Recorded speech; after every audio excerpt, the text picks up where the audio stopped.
സ്വാഗതം. ഇന്ന് നമ്മളൊരു പ്രധാന വിഷയത്തിലേക്കാണല്ലേ, തൊഴിൽ നേടാനുള്ള നിങ്ങളുടെ കഴിവും എംപ്ലോയബിലിറ്റി, പിന്നെ അതിനുവേണ്ട ടെക്നോളജി സ്കിൽസും. അതെ. പ്രത്യേകിച്ചും ACCA പരീക്ഷകളുടെ കാര്യത്തിൽ ഇതെങ്ങനെ വരുന്നു എന്ന് നമുക്ക് നോക്കാം. നിങ്ങൾ തന്ന സ്റ്റഡി മെറ്റീരിയൽസ്, അതായത് ചാപ്റ്റർ 23-ലെ ഭാഗങ്ങൾ നോക്കിയപ്പോൾ ഒരു കാര്യം ശരിക്കും ക്ലിയറായി. ഇന്നത്തെ ഒരു അക്കൗണ്ടന്റിന് വേണ്ട കഴിവ് അത് വെറും കണക്കുകൂട്ടലല്ല. അല്ല. അപ്പോൾ ഈ ഡിജിറ്റൽ കഴിവുകളൊക്കെ ACCA സിലബസിന്റെ ഭാഗമാക്കുന്നത് എന്തിനാണ്? അത് നിങ്ങളുടെ ഭാവി എങ്ങനെ മാറ്റും? ഇതൊക്കെ നമുക്കൊന്ന് ആഴത്തിൽ നോക്കാം. തീർച്ചയായും. ഇതൊരു ശരിക്കും പറഞ്ഞാൽ വളരെ പ്രധാനപ്പെട്ട ഒരു മാറ്റമാണ്. പണ്ടത്തെ പോലെയല്ല. അല്ല. വെറുതെ പേപ്പറിൽ എഴുതി കണക്ക് നോക്കുക എന്നതിനപ്പുറം അക്കൗണ്ടിംഗ് ഫീൽഡ് തന്നെ കൂടുതൽ അനാലിറ്റിക്കലായി, സ്ട്രാറ്റജിക്കായി. ടെക്നോളജിയുടെ വരവാണ് കാരണം. ശരിയാണ്. അതുകൊണ്ട് ACCA പരീക്ഷകൾ നിങ്ങളുടെ അറിവ് മാത്രമല്ല നോക്കുന്നത്, ആ അറിവ് ലേറ്റസ്റ്റ് ടെക്നോളജി വെച്ച് എങ്ങനെ പ്രാക്ടിക്കലായി ഉപയോഗിക്കാം എന്നുകൂടിയാണ്. എന്നുവെച്ചാൽ ഇത് നിങ്ങളെ ശരിക്കും നാളത്തെ ജോലിക്കായിട്ട് തയ്യാറാക്കുകയാണ്. ഓക്കേ, നമുക്കിതിന്റെ ഓരോ കാര്യങ്ങളിലേക്കും കടക്കാം. ശരി.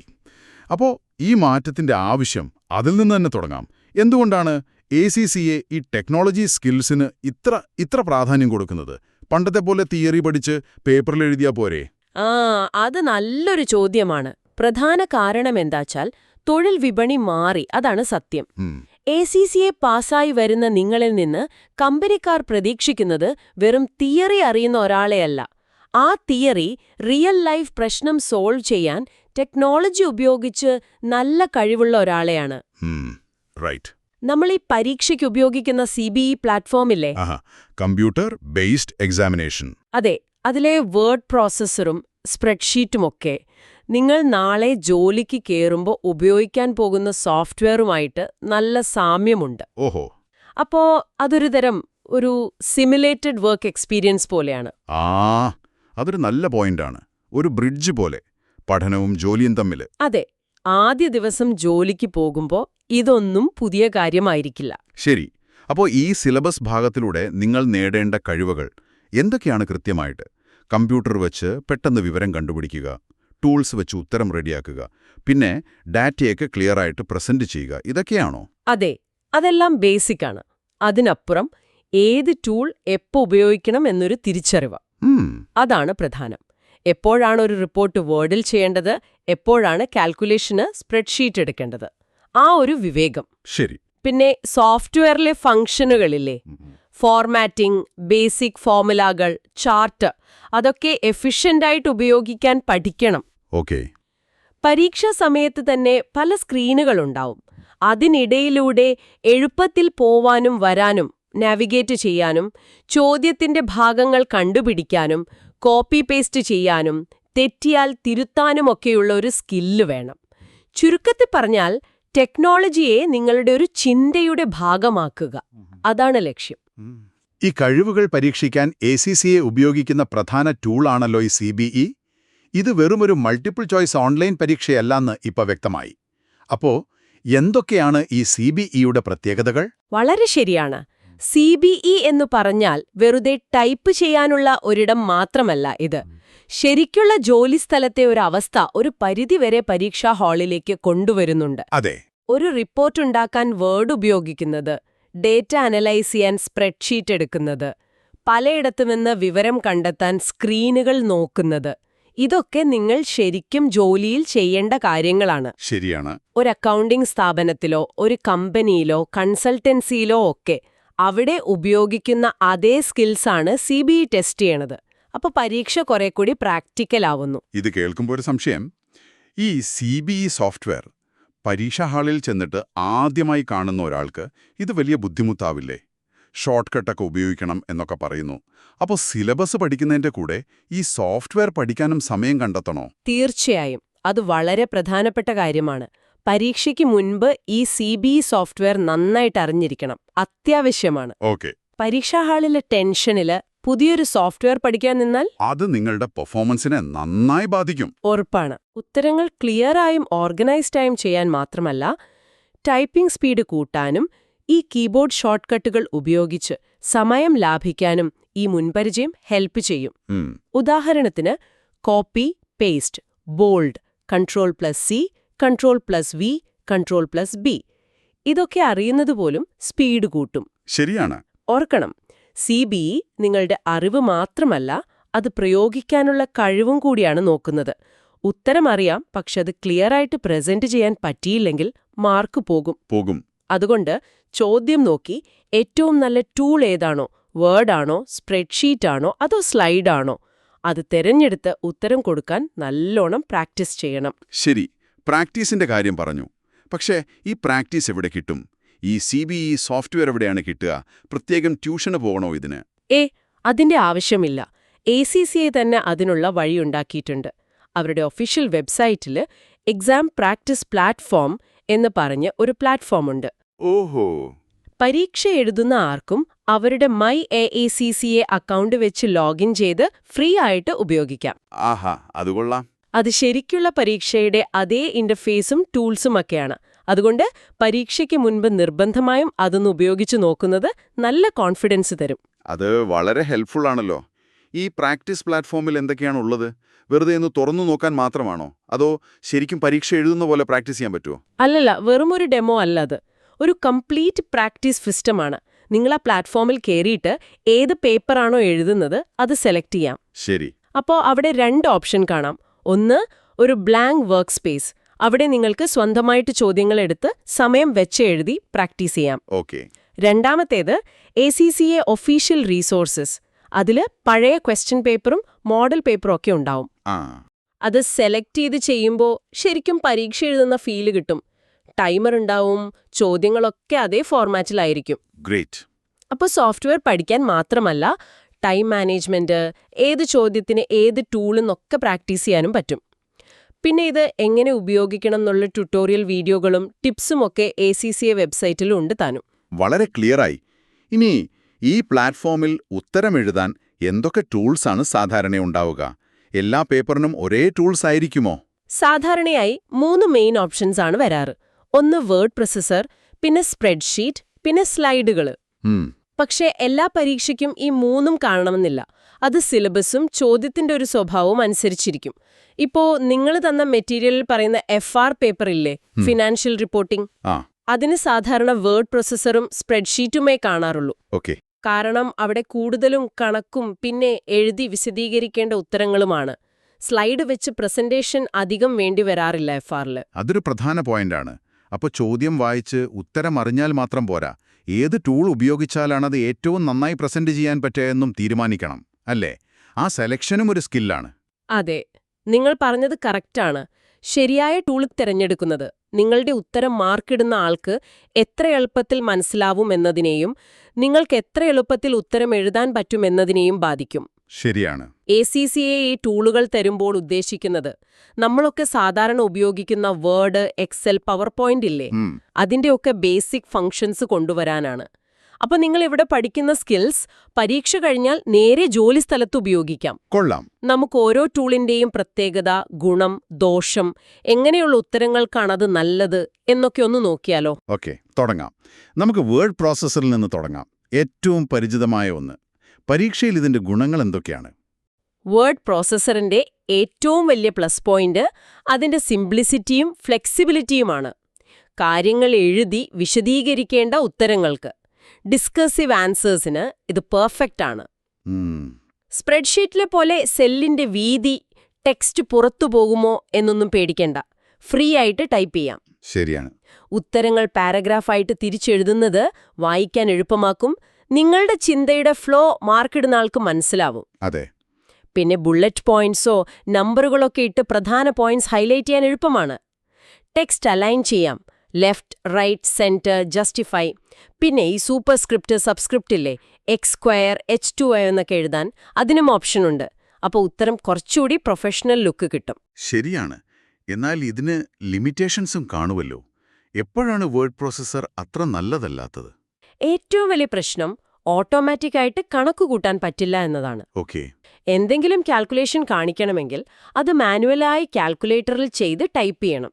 സ്പ്രെഡ്ഷീറ്റിൽ ഫോർമുല ഇടുന്ന അത്ര എളുപ്പമല്ല. അതുപോലെ നമ്പറുകൾ മാത്രമുള്ള വലിയ ടേബിൾസ് ഉണ്ടാക്കാൻ ഇത് അത്ര സുഖങ്ങളുമല്ല. കോളങ്ങളൊക്കെ കറക്റ്റായി അലൈൻ ചെയ്യാനും ഫോർമാറ്റ് ചെയ്യാനും ഒക്കെ സ്പ്രെഡ്ഷീറ്റിനേക്കാളും സമയമെടുക്കും. നമ്പറുകൾ കൂട്ടാനും കുറയ്ക്കാനും ഫോർമുലയുമില്ല. അപ്പോ തിയറി പറയുക, ഒരു കേസ് സ്റ്റഡി അനലൈസ് ചെയ്യുക, ഫൈൻഡിങ്സ് റിപ്പോർട്ട് ചെയ്യുക, റെക്കമെൻഡേഷൻസ് കൊടുക്കുക, ഇങ്ങനെയുള്ള കാര്യങ്ങൾക്കാണ് വേർഡ് ബെസ്റ്റ്. കൃത്യമായി. നിങ്ങൾ ശരിക്കും ജോലിയിലൊരു മീറ്റിംഗ് അജണ്ട, മിനിറ്റ്സ്, ക്ലയന്റിനൊരു ലെറ്റർ, പ്രോജക്റ്റ് റിപ്പോർട്ട് അല്ലെങ്കിൽ സ്റ്റാഫിന് ട്രെയിനിങ് മെറ്റീരിയലൊക്കെ ഉണ്ടാക്കില്ലേ?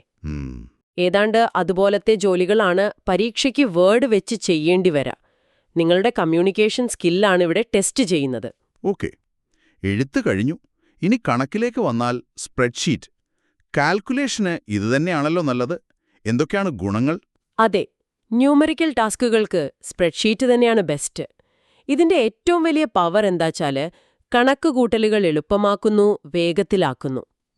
സം, ആവറേജ്, SQRT പോലെയുള്ള ബേസിക് ഫംഗ്ഷൻസ് ഫോർമുലയായിട്ട് ഉപയോഗിക്കാം. അപ്പോൾ മാനുവലായി ചെയ്യുമ്പോഴുള്ള തെറ്റുകൾ ഒഴിവാക്കാം. ശരിയാണ്. ടേബിൾ രൂപത്തിലുള്ള ഡാറ്റ, പ്രത്യേകിച്ച് നമ്പറുകൾ, എളുപ്പത്തിൽ അലൈൻ ചെയ്യാം, ഡെസിമൽ പോയിന്റ് അനുസരിച്ചൊക്കെ. നമ്പറുകൾ റൗണ്ട് ചെയ്യാനും ഡെസിമൽ പ്ലേസ് മാറ്റാനും കറൻസി സിംബൽ ഇടാനും പെർസെന്റേജ് ആക്കാനും ഒക്കെ ടൂൾ ബാറിൽ തന്നെ ഐക്കൺസ് ഉണ്ട്. സമയം ലാഭിക്കാം. അതെ. ഒരു ഫോർമുല ഉണ്ടാക്കിയാൽ അത് കോപ്പി ചെയ്ത് വേറെ കൊല്ലത്തേക്കോ വേറെ ഡിപ്പാർട്ട്മെന്റിലേക്കോ ഒക്കെ ഇടാം. ഈ സെൻസിറ്റിവിറ്റി അനാലിസിസ് ഒക്കെ ചെയ്യുമ്പോൾ ഒരേ കണക്ക് ചെറിയ മാറ്റത്തോടെ പലതവണ ചെയ്യേണ്ടി വരും. അപ്പോൾ ഇത് ഭയങ്കര ഉപകാരമാണ്. കോളത്തിന്റെ വീതിയും അഡ്ജസ്റ്റ് ചെയ്യാം. ഗുണങ്ങൾ ഒരുപാടുണ്ട്. പക്ഷേ സ്പ്രെഡ്ഷീറ്റ് ഉപയോഗിക്കുമ്പോൾ ശ്രദ്ധിക്കാൻ എന്തെങ്കിലുമുണ്ടോ? അല്ലെങ്കിൽ അതിന്റെ ദോഷവശങ്ങൾ എവിടെയാണ് തെറ്റാൻ ചാൻസ്? ഒരു സാധാരണ പ്രശ്നം, നമ്മൾ ഒരു സെല്ലിൽ എന്തെങ്കിലും വിശദീകരണം ടൈപ്പ് ചെയ്താൽ അത് കുറച്ച് നീണ്ടുപോയാൽ ആ സെല്ലിന്റെ വീതിയും കടന്ന് അടുത്ത സെല്ലിന്റെ മുകളിലൂടെ ഇങ്ങനെ കടക്കും. ടെക്സ്റ്റ് ക്യാരി ഓവർ എന്ന് പറയും. ശരിയാണ്. അത് വായിക്കുന്ന ആൾക്ക് ബുദ്ധിമുട്ടാണ്, പ്രത്യേകിച്ച് മാർക്കിടുന്ന ആൾക്ക്. അതുകൊണ്ട് നീണ്ട വിശദീകരണം സെല്ലിനകത്ത് ടൈപ്പ് ചെയ്യുന്നത് ഒഴിവാക്കുന്നതാണ് നല്ലത്. അതിന് വേർഡ് ഉപയോഗിക്കാം. പിന്നെ വേർഡില പോലെ അത്ര ഈസി ആയിട്ട് ബുള്ളറ്റ് പോയിന്റ് ഇടാൻ കുറച്ച് പാടാണ്. പറ്റാഞ്ഞിട്ടല്ല, അത്ര സൗകര്യമില്ല. ഫോർമുല ഇടുമ്പോൾ തെറ്റാനും ചാൻസ് ഉണ്ട്. ബ്രാക്കറ്റ് മാറിയാലോ സെൽ റെഫറൻസ് തെറ്റിയാലോ ഒക്കെ. അപ്പോ ഈ NPV കാൽക്കുലേഷൻ, ടാക്സ് കണക്ക് കൂട്ടുന്നത്, കൺസോളിഡേറ്റഡ് സ്റ്റേറ്റ്മെന്റിൽ ഗുഡ്വില്ല് കണ്ടുപിടിക്കുന്നത്, ബഡ്ജറ്റ്, ഫോർകാസ്റ്റ്, ഇതിനൊക്കെയാണ് സ്പ്രെഡ്ഷീറ്റ് ഏറ്റവും യൂസ്ഫുൾ. തീർച്ചയായും. ജോലിസ്ഥലത്ത് സ്പ്രെഡ്ഷീറ്റ് ഇല്ലാത്തൊരു ഫിനാൻസ് ടീമിനെ ഓർക്കാൻ പറ്റില്ല. ഡേറ്റ റെക്കോർഡ് ചെയ്യാനും സോർട്ട് ചെയ്യാനും വലിയ ഡേറ്റയെ അനലൈസ് ചെയ്യാനും ഫിനാൻഷ്യൽ മോഡൽ ഉണ്ടാക്കാനും ബഡ്ജറ്റ് ഉണ്ടാക്കാനും ട്രാക്ക് ചെയ്യാനും ചെലവ് നോക്കാനും പ്രോജക്റ്റിന്റെ ഫിനാൻഷ്യൽ വയബിലിറ്റി നോക്കാനും അങ്ങനെ ഒരുപാട് കാര്യങ്ങൾക്ക് സ്പ്രെഡ്ഷീറ്റ് വേണം. ACCA പരീക്ഷയിലൂടെ കിട്ടുന്ന ഈ സ്കിൽ നിങ്ങളുടെ കരിയറിലുടനീളം യൂസ്ഫുൾ ആവും. ഇനി മൂന്നാമത്തേത് സ്ലൈഡ്സ്. ഇതെപ്പോഴാണ് പരീക്ഷയിൽ വരിക? നമ്മൾ സാധാരണ പവർ പോയിന്റ് ഒക്കെ ഉപയോഗിക്കുന്ന പോലത്തെ ഒന്നാണോ? അതെ, ഫംഗ്ഷനും ഉദ്ദേശവുമൊക്കെ പവർ പോയിന്റ് അല്ലെങ്കിൽ ഗൂഗിൾ സ്ലൈഡ്സ് പോലെ തന്നെയാണ്. പരീക്ഷയിൽ ഒരു പ്രസന്റേഷൻ തയ്യാറാക്കാൻ പറയുമ്പോഴാണ് ഇത് ഉപയോഗിക്കേണ്ടി വരിക. ഓക്കെ. ഇത് പക്ഷേ എല്ലാ പേപ്പറിലും കാണില്ല. SBL പോലെയുള്ള ഹയർ ലെവൽ പേപ്പറുകളിലാണ് കൂടുതൽ സാധ്യത. റൈറ്റ്. കാരണം അവിടെ നിങ്ങൾ ചിലപ്പോഴൊരു ബിസിനസ് ലീഡറുടെ റോളിൽ നിന്ന് കാര്യങ്ങൾ മാനേജ്മെന്റിനോ ബോർഡിനോ പ്രസന്റ് ചെയ്യേണ്ടി വരും. പ്രധാനപ്പെട്ട കാര്യങ്ങൾ, കീ മെസ്സേജസ് ചുരുക്കി നല്ല രീതിയിൽ കാണിക്കാൻ സ്ലൈഡ്സ് നല്ലതാണ്.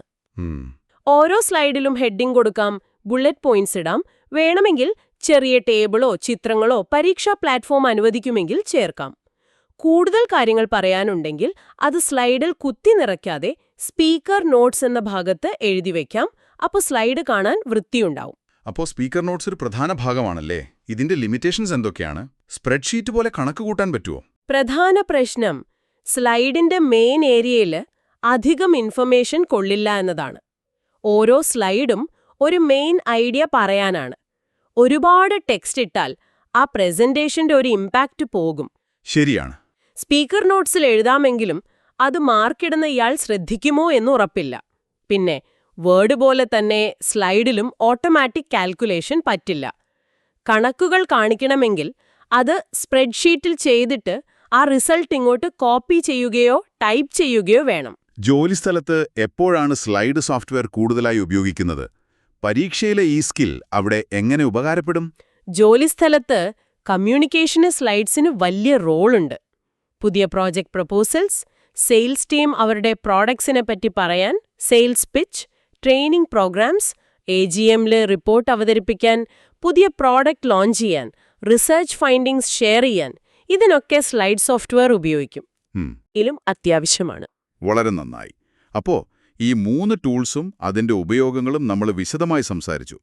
ഇതെല്ലാം കൂടെ നോക്കുമ്പോൾ ഈ CBA സോഫ്റ്റ്വെയറും അതിലെ ഓപ്ഷൻസും ശരിക്കും ഒരു അക്കൗണ്ടന്റ് ജോലിസ്ഥലത്ത് ഉപയോഗിക്കുന്ന ടൂൾസിനെയും സാഹചര്യങ്ങളെയും ഒക്കെ മിമിക് ചെയ്യാൻ ശ്രമിക്കുന്നു, അല്ലേ? കൃത്യമായി. പരീക്ഷ എഴുതുന്ന നിങ്ങൾ ഓരോ ചോദ്യവും നോക്കി അതിന്റെ ആവശ്യം മനസ്സിലാക്കി ഉത്തരം കൊടുക്കാൻ ഏറ്റവും നല്ല റെസ്പോൺസ് ഓപ്ഷൻ ഏതാണെന്ന് തീരുമാനിക്കണം. ഓർത്തുവെക്കാൻ ഒരു എളുപ്പവഴിയുണ്ട്. പറയൂ. എഴുതി വിശദീകരിക്കേണ്ട ഉത്തരങ്ങൾക്ക്, അതായത് അനാലിസിസ്, റിപ്പോർട്ട്, എക്സ്പ്ലനേഷൻ ഒക്കെ വേർഡ് പ്രോസസ്സർ. ശരി. കണക്കുകൂട്ടലുകൾക്ക്, പ്രത്യേകിച്ച് ടേബിളില് ഡേറ്റ കാണിക്കാൻ സ്പ്രെഡ്ഷീറ്റ്. ഓക്കെ. പ്രസന്റേഷൻ ഉണ്ടാക്കാൻ പറഞ്ഞാൽ സ്ലൈഡ്സ്. ഈ സെലക്ഷൻ പോലും നിങ്ങളുടെ ഒരു പ്രൊഫഷണൽ ജഡ്ജ്മെന്റ് ആണ് കാണിക്കുന്നത്. തീർച്ചയായും. ഈ കഴിവുകൾ നേടുന്നത് ACCA പരീക്ഷ പാസ്സാകാൻ മാത്രമല്ല, നിങ്ങളുടെ ഭാവി കരിയറിൽ നിങ്ങൾ ഏത് ഫീൽഡിൽ പോയാലും accounting, finance, audit, consulting, management എവിടെയായാലും ഇത് വലിയൊരു മുതൽക്കൂട്ട് തന്നെയായിരിക്കും. നിങ്ങളെ കൂടുതൽ ജോബ് റെഡിയാക്കുന്നു.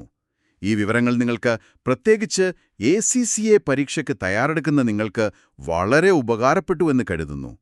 നിങ്ങളുടെ എംപ്ലോയബിലിറ്റിയും ടെക്നോളജി സ്കിൽസും തമ്മിൽ എന്ത് ബന്ധമാണുള്ളതെന്ന് മനസ്സിലാക്കാൻ ഈ ചർച്ച സഹായിച്ചു എന്ന് വിശ്വസിക്കുന്നു. ഇത് വെറും ഒരു പരീക്ഷാ ടെക്നിക്കല്ല, മാറിക്കൊണ്ടിരിക്കുന്ന ഈ പ്രൊഫഷണൽ ലോകത്ത് മുന്നോട്ടു പോകാനുള്ള ഒരു അടിസ്ഥാന ആവശ്യം കൂടിയാണ്. ഒരു കാര്യം കൂടി ഓർക്കണം, ഈ ടൂൾസ് എങ്ങനെ ഉപയോഗിക്കണം എന്ന് മനസ്സിലാക്കുന്നത് ഫസ്റ്റ് സ്റ്റെപ്പാണ്. ശരിക്കുള്ള കഴിവ് വരുന്നത് അത് സ്ഥിരമായി പ്രാക്ടീസ് ചെയ്യുമ്പോഴാണ്. അതെ. ACCA പ്രാക്ടീസ് പ്ലാറ്റ്ഫോം അതിന് പറ്റിയ സ്ഥലമാണ്. പരീക്ഷാ ഹാളിലെ ടെൻഷനിൽ പേടിക്കാതെ കോൺഫിഡൻസോടെ ഈ ടൂൾസ് ഉപയോഗിക്കാൻ ആ പ്രാക്ടീസ് നിങ്ങളെ സഹായിക്കും. നിങ്ങളുടെ സ്പീഡും ആക്യുറസിയും കൂട്ടാൻ അത് അത്യാവശ്യമാണ്. പോകുന്നതിനു മുൻപ് നിങ്ങൾക്കായി ഒരു ചിന്ത.